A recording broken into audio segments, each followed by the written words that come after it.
Hare Krishna. Welcome all of you for today's Ishopanishad session.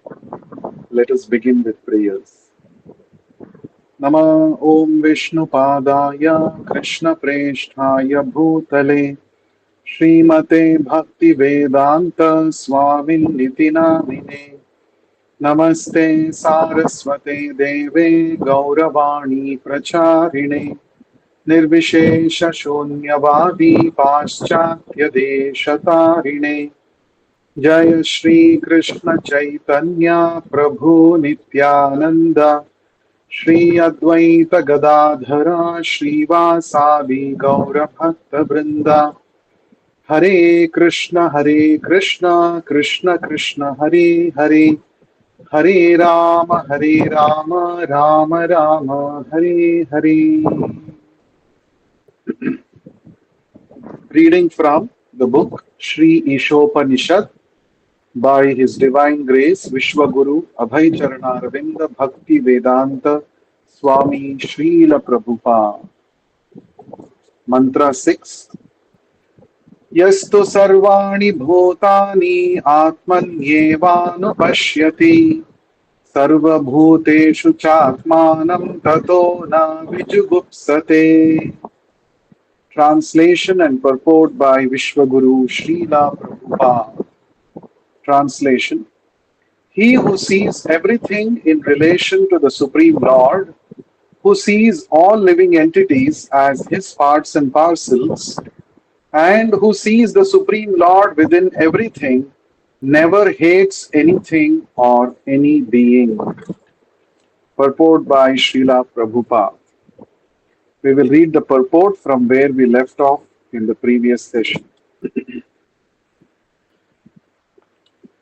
Though the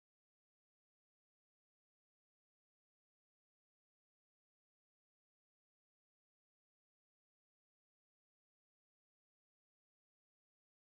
he himself the conception of universal brotherhood must be learned from an Uttamadhikari and not from a foolish person who does not properly understand the individual soul or the Supreme Lord's supersoul expansion who dwells everywhere.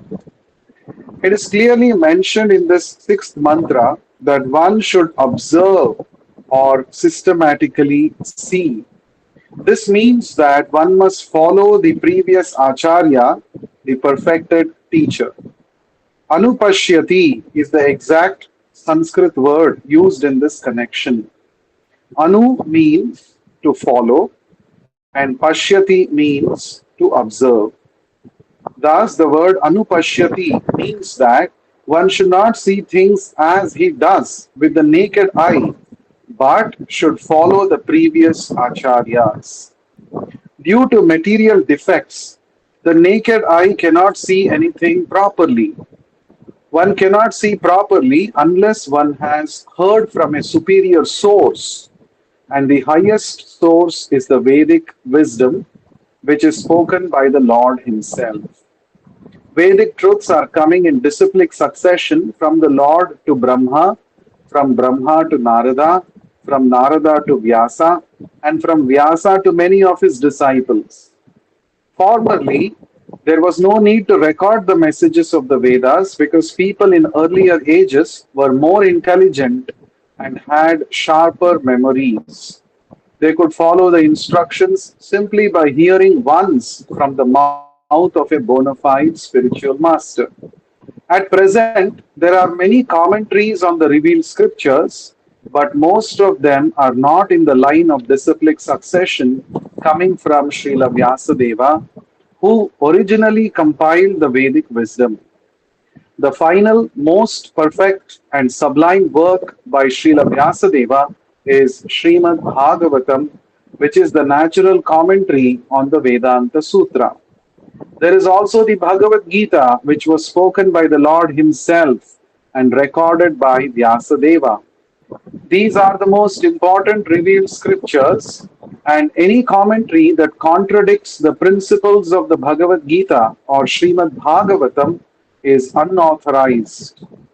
There is complete agreement among the Upanishads Vedanta Sutra, Vedas, Bhagavad Gita, and Srimad Bhagavatam.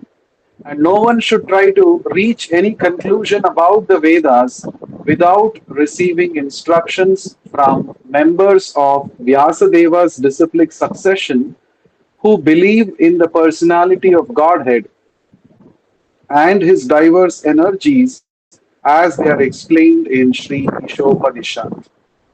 According to the Bhagavad Gita, chapter 18, verse 54, only one who is already on the liberated platform or Brahma Bhuta can become an Uttamadhikari devotee and see every living being as his own brother.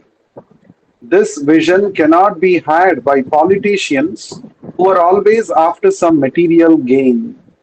One who imitates the symptoms of an Uttamadhikari may serve another's outward body for the purpose of fame or material reward, but he does not serve the spirit soul. Such an imitator can have no information of the spiritual world. The Uttamadhikari sees the spirit soul within the material body and serves him as spirit. Thus, the material aspect is automatically served. Thus ends the Bhakti Vedanta purport.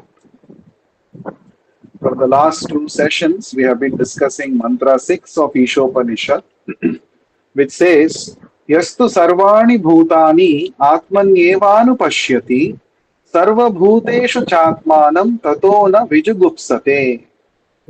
So here, the emphasis is laid on seeing everyone and everything in connection with Krishna.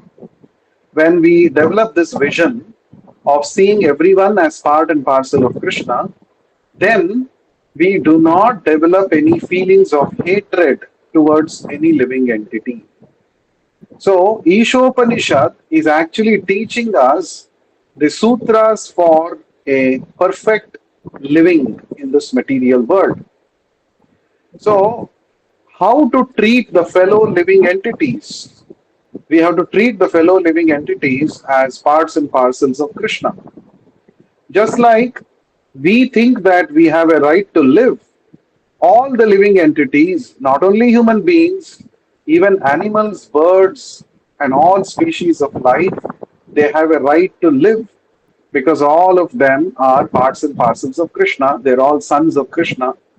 Just because human beings have higher capabilities, higher intelligence, it doesn't mean that the entire creation is meant to serve the human beings. Therefore, we can go on exploiting natural resources, we can go on killing the other species of life to satisfy our tongue and belly. This is not at all the right understanding, and it is very much denounced in the Ishopanishad.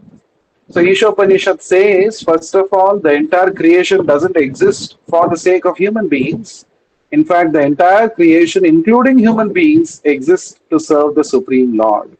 The Supreme Lord is the ultimate proprietor, and He is the ultimate enjoyer. And human beings are actually meant to realize this aspect of the Supreme Lord, that I am a servant of the Supreme Lord. I have to engage myself in service of the Lord. So in the previous session, we saw how Srila Prabhupada explains about the three stages of realizing the Lord's presence everywhere in this material world. There are three stages of advancement in Krishna consciousness, as we understood. They are known as the Kanishtha devotee or the neophyte devotee. And the second one is the Madhyamadhikari or the intermediate stage devotee. And the third one is the Uttamadhikari or the ultimate stage of pure devotional service or a pure devotee Mahabhagavata of the Lord. So we discussed that in the Kanishtadhikari platform, a devotee may be serving the deity in the temple very faithfully, but he has no proper scriptural understanding. He does not recognize everybody as part and parcel of the Lord. Therefore, he offends the devotees of the Lord. And the Uttamadhikari, the second stage devotee or the intermediate stage devotee, he learns to recognize four kinds of personalities and he treats them differently. He recognizes the Supreme Lord and he renders service unto him with love and devotion. He also recognizes the devotees of the Lord, and towards the devotees, he befriends them if they are his equals. If they are his superiors, he takes guidance from them without being envious. And if he finds inferiors to them, to him, then he guides them on the path of Krishna consciousness. And then, as far the non devotees are concerned, there are two categories of people whom the Madhyamadhikaris recognize: those who are innocent and those who are envious. Towards the innocent non devotees, the Madhyamadhikari takes compassion and preaches to them to make them also Krishna conscious. Whereas towards the envious non devotees, he carefully tries to avoid them because they become very offensive towards the Lord when we make an attempt to preach to them. Therefore, he carefully avoids them. This we saw about the Madhyamadhikari devotees. Then the Uttamadhikari devotees are those who are on the highest platform of devotional service. Now, in this highest platform, the Uttamadhikari devotee thinks that everybody else is serving the Lord very nicely. There is no need of preaching at all. Everybody is already rendering service to the Lord except himself. Now, this is the actual position of a pure devotee. So, a pure devotee, Uttamadhikari, thinks that except for me, everybody is actually rendering service to the Lord. This is the vision of a pure devotee. So this is actually the vision of Srimati Radharani also. Srimati Radharani thinks that everybody is serving Krishna very nicely, but I am not able to serve. So this is the natural humility that comes about in the personality of a pure devotee of the Lord, the highest platform. Now, in this platform, a Uttamadhikari actually sees everybody as connected with Krishna. This is also a very, very important point. That is what this verse of Isopanishad is talking about. That is why Srila Prabhupada writes in the purport that this sixth mantra of the Isopanishad is actually talking about the Uttamadhikari devotee. So we have to come to that stage where we can see everyone and everything as connected with Krishna. Without, as I mentioned in the previous session, when we see something or someone disconnected from Krishna, it means we are under illusion, Maya. But once we come under the influence of the spiritual potency of the Lord, we see everything as connected with Krishna. Now, if we want to realize the conception of universal brotherhood in reality, if we want to implement this universal brotherhood, it is possible only when we understand, when we take lessons from a Uttamadhikari spiritual master. In fact, there have been many organizations which fight for human rights, which fight for animal rights, many organizations which fight for the environmental protection. These are all very nice. But what is lacking in each of these organizations or movements is that they only see the material aspect of the living entities. They only recognize the bodies of the living entities. They try to protect the bodies of the animals or the plants or whatever, but they fail to recognize that within these bodies, which are simply coverings, the real living entity, the soul, is existing. And that soul is actually part and parcel of Krishna. Every soul, whatever body it may be trapped in, is ultimately part and parcel of Krishna. So this vision is lacking in all the so-called human rights, animal rights, environmental protection movements. That is why they are not able to really give the ultimate solution which can bring about real happiness and peace in the society. Whereas when one meets a pure devotee, Uttamadhikari, spiritual master, he gets this transcendental knowledge that we are not these bodies. We may be trapped in different species of life, but ultimately we are all living entities, souls traveling through different forms of life. And all of us have one common focal point. All the living entities, there is one common focal point. That is, we are all belonging to the same source. We all belong to Krishna. This is the perfect vision based on which universal brotherhood can be realized in our day to day life.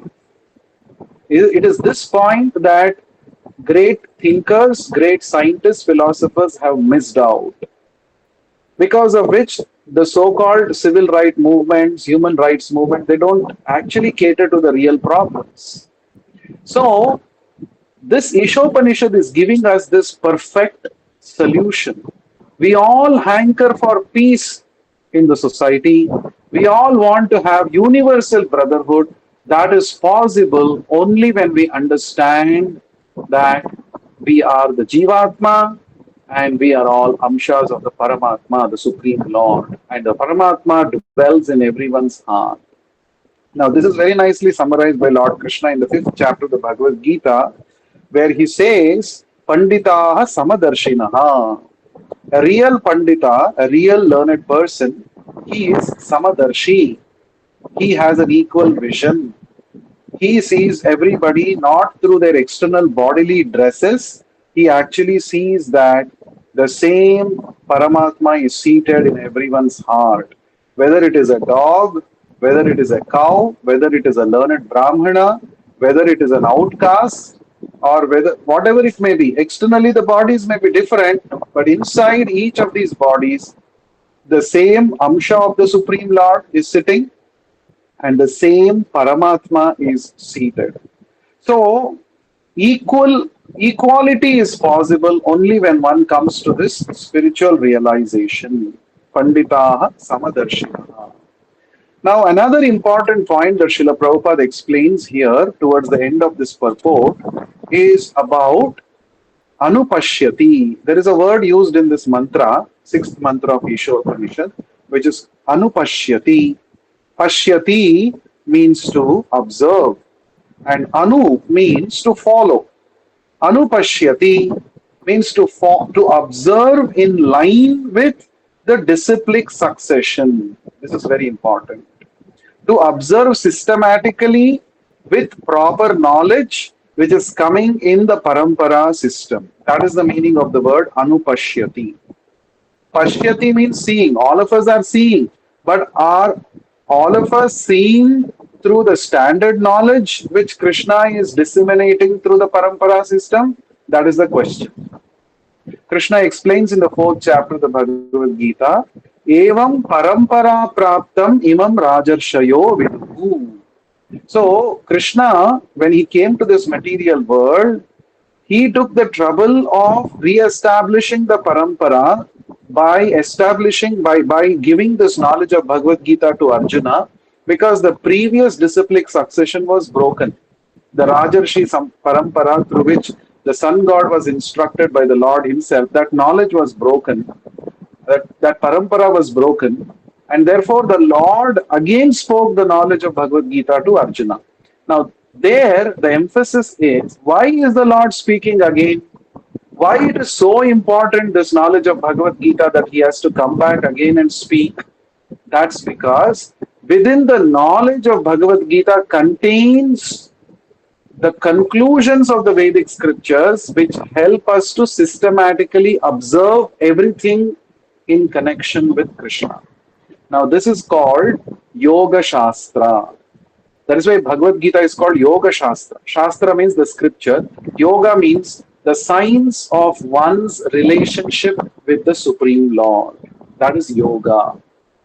So, unless one gets equipped with this knowledge, human beings cannot realize universal brotherhood.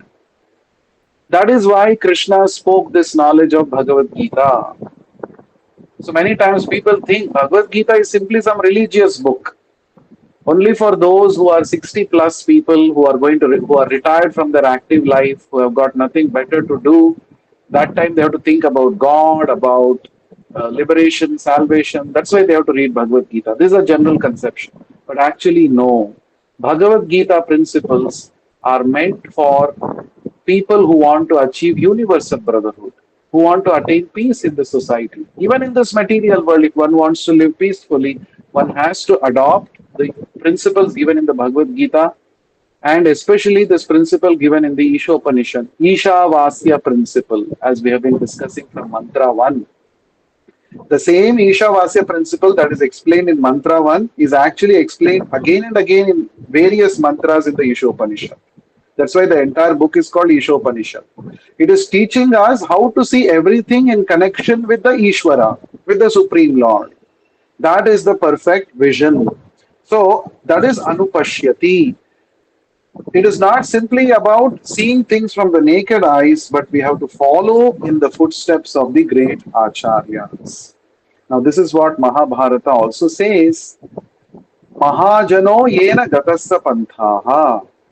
So, if you want to understand the finer conclusions of dharma, where we have to understand how to understand this finer conclusions of dharma, what is dharma, what is adharma in different circumstances, how do we know, can we decide ourselves, can we decide based on logical debates and discussions? Mahabharata says no. Tarko apratishta shrutayo vibhinna. Mahabharata says simply by tarka, by logical debates and discussions, one cannot understand the finer intricacies of dharma. Then how to understand what is real dharma? Mahajano yena gatasya panthaha. Dharmasya tattvam nihitam guhayam. Mahabharata says the finer conclusions of dharma are hidden within the hearts of Mahajanas, the Uttamadhikaris, the pure devotees of the Lord who are on the highest platform of Bhakti Yoga. And we have to learn from them by following in their footsteps. This is called Anupashyati, seeing based on the knowledge that we receive from the Mahajanas. That is the way to understand the finer conclusions about dharma, says Mahabharata. So the same thing Srila Prabhupada writes here also. One cannot see properly unless one has heard from a superior source, and the highest source is the Vedic wisdom which is spoken by the Lord Himself. So even in our normal material day-to-day life also, unless we have heard from an expert of a particular field or a domain, we cannot understand the details of that particular field or domain just by naked eye seeing. For example, if you see the sun or the moon in the sky, it appears very small. In fact, you may say that I can cover the entire sun with my palms, right? If you actually see, the sun or the moon can be only this much, covering the palm. But is that reality? Is that true? No, not at all. In fact, the sun is millions of times bigger than our planet Earth. This is what the scientists who are experts in that domain, they are saying based on their study and observations. So this is an example to show that simply by naked eye watching, you cannot understand things as they are. You need the assistance, guidance of an expert in that particular field. Now the same applies even in perceiving spiritual reality. So Ishopanishad is saying that the Supreme Lord is present in every living entity as Paramatma. Now how to perceive the Paramatma within every living entity? For that we need training, knowledge, techniques and guidance of an Uttamadhikari spiritual master. If you think, no, by myself I will try to figure out how Paramatma is seated in every living entity. No, we will not be able to perceive because we have limited understanding. So there is a technology, there is a technique to see each and everything, including perceiving the presence of the Lord inside the heart of oneself and all other living entities. So that technique has been explained in the Vedic scriptures, including Bhagavad Gita and Srimad Bhagavatam, and that has been lived by, the person Bhagavatas. So one is the book Bhagavata, which is actually telling the theory part of it. But a person Bhagavata is one who lives his life according to the Bhagavatam principles. So when we study the life of a person Bhagavata, a Uttamadhikari spiritual master, we understand how to actually perceive the Lord in every living entity, how to see everything in connection with the Lord. This is the point. So once Srila Prabhupada was taking a morning walk, beach walk in the US, in one of the beaches, and he saw there were some people who were actually uh, on the surfing board, surfing board. They were all surfing in the ocean, and Prabhupada was walking by the beach side along with his disciples. So Prabhupada pointed out his cane towards one of the surfers and asked his disciples, "What is this? What is this? What is he doing?" Right? You might have seen there are waves coming in the ocean, and these surfers, they actually play around these waves and they enjoy that. It's a kind of water sports, adventurous sports. So one of the disciples said, they are all surfing, Prabhupada. They are called surfers. They are surfing. They are on the board, surfing board, and they are surfing. This is called surfing. And immediately Prabhupada said, no, they are not surfers. They are sufferers. So they were all surprised. All the disciples were surprised. What is this sufferers? Then Prabhupada went on to explain that actually nature has given them human body which can be used in developing Krishna consciousness. But they are desiring to become an aquatic. They are desiring to get back into a lower degraded species of life. They are desiring to play in the water like aquatics, like fish or other aquatic animals. So they are actually preparing for a lower species of life in the next body because they desire so intensely to play in water like aquatic animal. Nature will give them a particular body which is suitable to fulfill their desires. In the next life, they will be born as an aquatic. And what is happening when they are born as an aquatic? They are actually preparing for another lifetime of suffering, birth, death, old age, and disease. That means they are getting into suffering. So therefore, they are not surfers; they are sufferers, like this Prabhupada said. So you see, this is the vision of an Uttamadhikari. He is not just seeing the externals. Oh, very nicely he's playing with the waves of the ocean. Oh, this is a very nice adventurous sport. He's not just seeing the externals, but he's actually caring for the soul which is entrapped inside the body of that surfer. So that soul is actually suffering. So, without realizing one's relationship with Krishna, whatever adventurous activities, whatever kinds of technological advancements one may make in this material world, he is actually preparing for a life of suffering, a life of another imprisonment, another term of imprisonment in another species of life. Now, this is the meaning, this is the practical application of Anupashyati. So, seeing through the scriptural vision, seeing through the knowledge that we gain from the parampara acharyas, that is the meaning of Anupashyati. And a Uttamadhikari, a pure devotee of the Lord, actually sees not another person's outward body, but he actually sees the soul. He always thinks of how to benefit the soul which is trapped inside the body. This is the vision of a pure devotee. And one has to take guidance from such a pure devotee spiritual master if one wants to make advancement in Krishna consciousness. This is exactly what Krishna is advising all of us in the fourth chapter of the Bhagavad Gita. So Krishna is using a different word here to refer to a Uttamadhikari.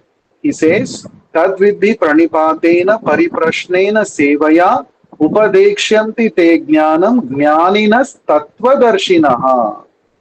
So Krishna says, just try to approach a bona fide spiritual master, render service unto him, inquire submissively, and the self-realized soul can impart knowledge unto you because he himself has seen the truth.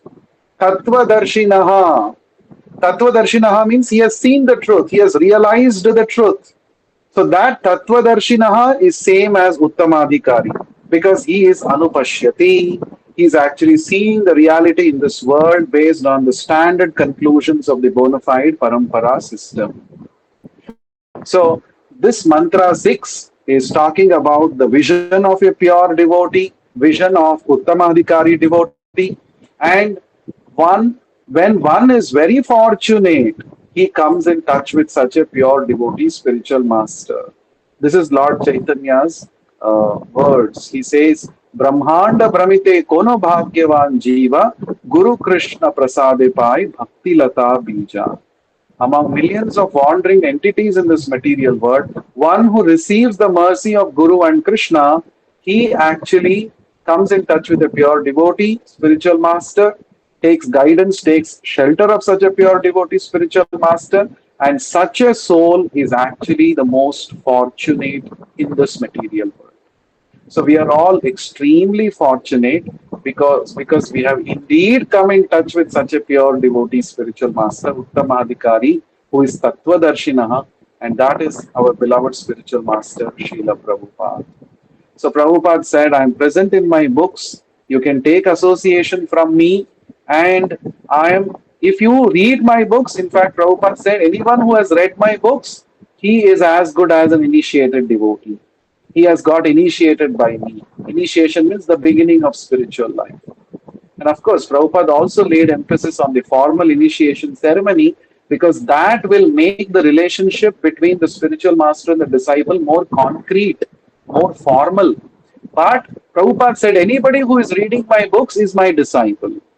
So Prabhupada accepts mercifully if we approach his Vani in his books, try to read them submissively, and follow these instructions of Srila Prabhupada in our daily life. And thus, we can also be very happy and secure that yes, I have received the shelter of a pure devotee spiritual master. Just I have to follow his instructions, and my life will be set. And I shall go back to the spiritual world at the end of this very life by developing a perfect vision, just like my spiritual master, Srila Prabhupada. So, with this, we come to the end of today's session. We shall meet again in the next session. In the next session, we shall begin the discussion on the seventh mantra of Ishopanishad. Shri Ishopanishad ki jai, Vishwaguru Srila Prabhupada ki jai. Jai. Hare Krishna. Please stay tuned. In a short while, we shall be reciting the 15th chapter shlokas of the Bhagavad Gita.